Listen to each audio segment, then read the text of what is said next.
आप सबको मेरा नमस्कार। आज का जो हमारा विषय रहेगा राष्ट्रीय शिक्षा नीति 2020, जिसके तहत आज का जो हमारा टॉपिक रहेगा प्रौढ़ शिक्षा और जीवन पर्यंत सीखना। तो चलते हैं आज के टॉपिक की तरफ। प्रधानमंत्री श्री नरेंद्र मोदी की अध्यक्षता में केंद्रीय मंत्रिमंडल ने 29 जुलाई 2020 को राष्ट्रीय शिक्षा नीति 2020 को मंजूरी दे दी है, जिससे स्कूली और उच्च शिक्षा दोनों क्षेत्रों में बड़े पैमाने पर रूपांतरकारी सुधार के रास्ते खुल गए हैं। यह 21वीं सदी की पहली शिक्षा नीति है और यह 34 साल पुरानी राष्ट्रीय शिक्षा नीति 1986 की जगह लेगी। सबके लिए आसान पहुंच, इक्विटी, गुणवत्ता, वहनीयता और जवाबदेही के आधारभूत स्तंभों पर निर्मित यह नई शिक्षा नीति सतत विकास के लिए एजेंडा 2030 के अनुकूल है और इसका उद्देश्य 21वीं सदी की जरूरतों के अनुकूल स्कूल और कॉलेज की शिक्षा को अधिक समग्र, लचीला बनाते हुए भारत को एक ज्ञान आधारित जीवंत समाज और ज्ञान की वैश्विक महाशक्ति में बदलना और प्रत्येक छात्र में निहित अद्वितीय क्षमताओं को सामने लाना है। तो आज का जो हमारा टॉपिक है प्रौढ़ शिक्षा और जीवन पर्यंत सीखना, adult education and life long learning. Introduction. प्रौढ़ शिक्षा से तात्पर्य उन लोगों को शिक्षा उपलब्ध कराना है जिनकी उम्र सीमा 21 वर्ष से ऊपर की है और औपचारिक शिक्षा की आयु को पार कर चुके हैं, लेकिन अब वे साक्षरता, आधारभूत शिक्षा, विकास, व्यावसायिक शिक्षा और इसी तरह की अन्य शिक्षा सहित किसी तरह के ज्ञान की आवश्यकता का अनुभव करते हैं। राष्ट्रीय शिक्षा नीति 2020 के अनुसार सन 2030 तक युवा एवं प्रौढ़ साक्षरता की दर को 100% तक पहुंचाना हमारा उद्देश्य है।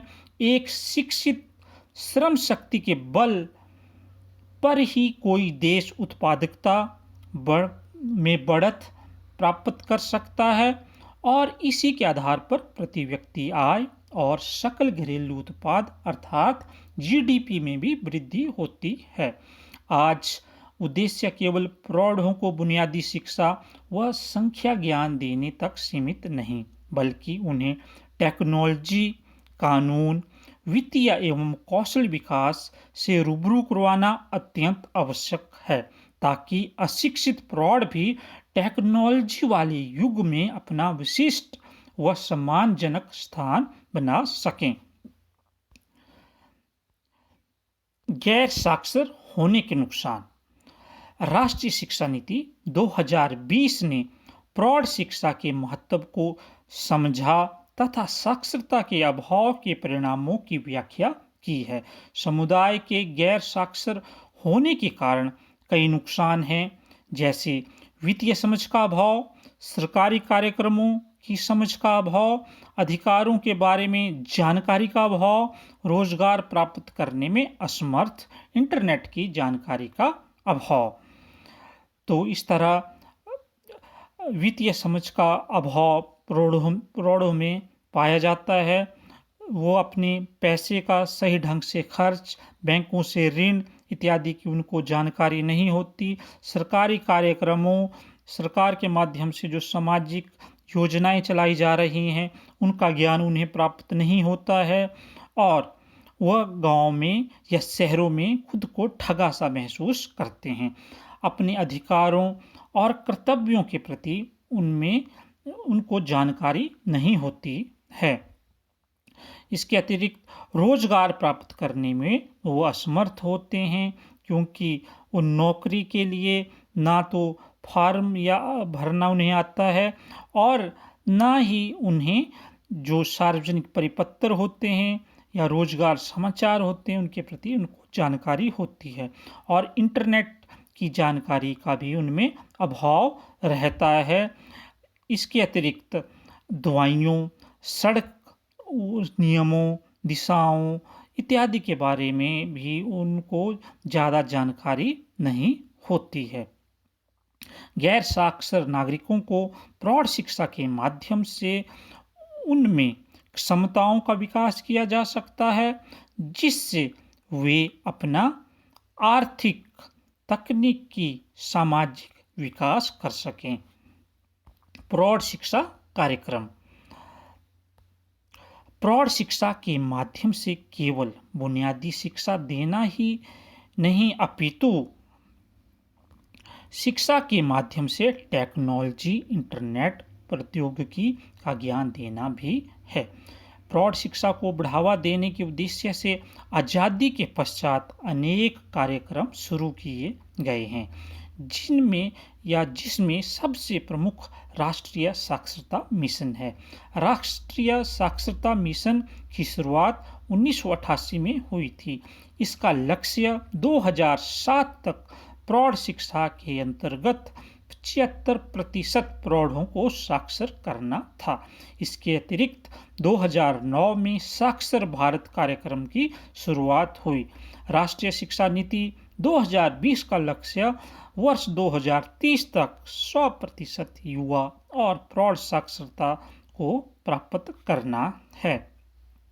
प्रौढ़ पाठ्यचर्या, अडल्ट करिकुलम।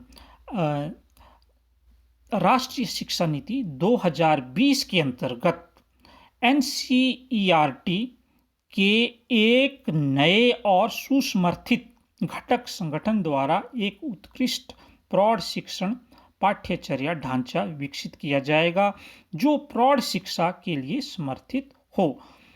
पाठ्यचर्यात्मक ढांचे में कम से कम निम्न 5 प्रकार के कार्यक्रम शामिल होंगे: बुनियादी साक्षरता और संख्या ज्ञान, वित्तीय साक्षरता, डिजिटल साक्षरता, व्यावसायिक कौशल, स्वास्थ्य संबंधी जागरूकता, शिशु पालन एवं शिक्षा और परिवार कल्याण। बुनियादी शिक्षा प्रारंभिक, माध्यमिक एवं उच्चतर माध्यमिक स्तर के समकक्ष। सतत शिक्षा जैसे कला, विज्ञान, तकनीकी, संस्कृति, खेल, मनोरंजन आदि के अलावा स्थानीय शिक्षार्थियों की रुचि अथवा लाभ की दृष्टि से अन्य विषयों, उदाहरण के लिए महत्वपूर्ण जीवन कौशलों पर अधिक उन्नत सामग्री पर प्रौढ़ शिक्षा कोर्स। व्यावसायिक कौशल विकास, जिसमें हम स्थानीय रोजगार प्राप्ति को मद्देनजर रखेंगे। प्रौढ़ शिक्षा हेतु बुनियादी ढांचों का विकास।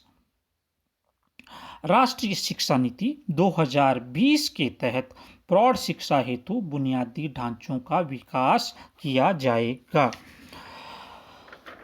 तथा इस दिशा में निम्न कदम उठाए जाएंगे। स्कूल समय के बाद और सप्ताह के अंत में प्रौढ़ शिक्षा हेतु स्कूल परिसरों का उपयोग, पुस्तकालयों की व्यवस्था और पुस्तकालय ICT से सुसज्जित होंगे। प्रौढ़ शिक्षा केंद्र व प्रशिक्षक। सार्वजनिक संस्थाओं के भीतर प्रौढ़ शिक्षा केंद्रों को शामिल किया जाएगा। प्रौढ़ शिक्षार्थियों के पाठ्यक्रम को रूपरेखा प्रदान करने के लिए प्रशिक्षकों, शिक्षकों, प्रेरकों की आवश्यकता होगी। इसके लिए राज्य सरकार व केंद्र सरकार की संस्थाएं मिलकर काम करेंगी। राज्य साक्षरता और प्रौढ़ शिक्षा की दिशा में प्रयासों को प्रोत्साहित करने के लिए गैर सरकारी संगठनों और अन्य सामुदायिक संगठनों के साथ भी काम करेंगे। प्रौढ़ शिक्षा केंद्रों में प्रौढ़ों की पहुंच। समुदाय के सदस्य प्रौढ़ शिक्षा कार्यक्रम में भाग लें या सुनिश्चित करने के सभी प्रयास किए जाएंगे। जो सामाजिक कार्यकर्ता समुदायों में जाकर गैर नामांकित एवं स्कूल छोड़ देने वाले छात्रों का पता लगाते हैं और उनकी सहभागिता को सुनिश्चित करते हैं। उनसे भी ऐसे अभिभावकों, किशोरों और अन्य इच्छुक लोगों के आंकड़े इकट्ठे करने का अनुरोध किया जाएगा जो प्रौढ़ शिक्षा के अवसरों, शिक्षार्थी अथवा प्रशिक्षक, ट्यूटर के बतौर में रुचि रखते हों। इसके उपरांत सामाजिक परामर्शदाता, कार्यकर्ता इन लोगों की सूचना स्थानीय प्रौढ़ शिक्षा केंद्र को देंगे एवं अन्य इनसे जुड़ेंगे। विज्ञापनों और घोषणाओं और गैर सरकारी संगठनों और अन्य संगठनों की गतिविधियों एवं विभिन्न पहलकदमियों के माध्यम से भी प्रौढ़ शिक्षा के अवसरों का व्यापक प्रचार किया जाएगा। पढ़ने की आदत व पुस्तकालय। समुदाय एवं शिक्षा संस्थाओं में पढ़ने की आदत विकसित करने के लिए पुस्तकों तक पहुंच और उपलब्धता बेहतर करना। NEP 2020 यह अनुशंसा करती है कि सभी समुदाय एवं शिक्षण संस्थान, विद्यालय, महाविद्यालय और विश्वविद्यालय ऐसी पुस्तकों को समुचित आपूर्ति सुनिश्चित करेंगे जो प्रौढ़ व विशेष आवश्यकता वाले शिक्षार्थियों की आवश्यकता व रुचियों को पूरा करते हों। पुस्तकों की पहुंच ग्रामीण, दूर दराज के क्षेत्रों तक संभव हो तथा पुस्तकों का मूल्य सभी के खरीद सकने के सामर्थ्य के अंदर हो। केंद्र व राज्य सरकार यह सुनिश्चित करेगी सार्वजनिक व निजी एजेंसियां, संस्थान पुस्तकों की गुणवत्ता एवं आकर्षण बेहतर बनाने की नीति पर काम करेंगे। पुस्तकों की ऑनलाइन उपलब्धता बेहतर बनाने एवं डिजिटल पुस्तकालय को अधिक व्यापक बनाने हेतु कदम उठाए जाएंगे। समुदाय एवं शिक्षण संस्थानों में जीवंत पुस्तकालय को अधिक व्यापक बनाने हेतु कदम उठाए जाएंगे। पुस्तकालय स्टाफ की उपलब्धता सुनिश्चित होगी। ग्रामीण पुस्तकालयों एवं पठन कक्षों की व्यवस्था की जाएगी। भारतीय भाषाओं में पठन सामग्री उपलब्ध कराना, चल पुस्तकालय खोलना, पूरे भारत में सामाजिक पुस्तक क्लबों की स्थापना व शिक्षण संस्थानों और पुस्तकालयों में आपसी सहयोग को बढ़ाना। निष्कर्ष, राष्ट्रीय शिक्षा नीति 2020 के तहत प्रौढ़ों को केवल बुनियादी शिक्षा या संख्या ज्ञान देने तक सीमित नहीं बल्कि उन्हें टेक्नोलॉजी, कानून, वित्तीय एवं कौशल विकास की जानकारी का ज्ञान देना अत्यंत आवश्यक है ताकि टेक्नोलॉजी वाले युग में प्रौढ़ अपना एक विशिष्ट व सम्मानजनक स्थान बना सकें। इस तरह प्रौढ़ डिजिटल पुस्तकालय, ऑनलाइन कोर्स के प्रति अपनी समझ विकसित कर सकेंगे तथा इस तरह राष्ट्रीय शिक्षा नीति 2020 समाज व सरकार मिलकर कार्य करेंगे तो मेरा विश्वास है कि 2030 से पहले हम 100% युवा और प्रौढ़ साक्षरता के लक्ष्य को प्राप्त कर लेंगे।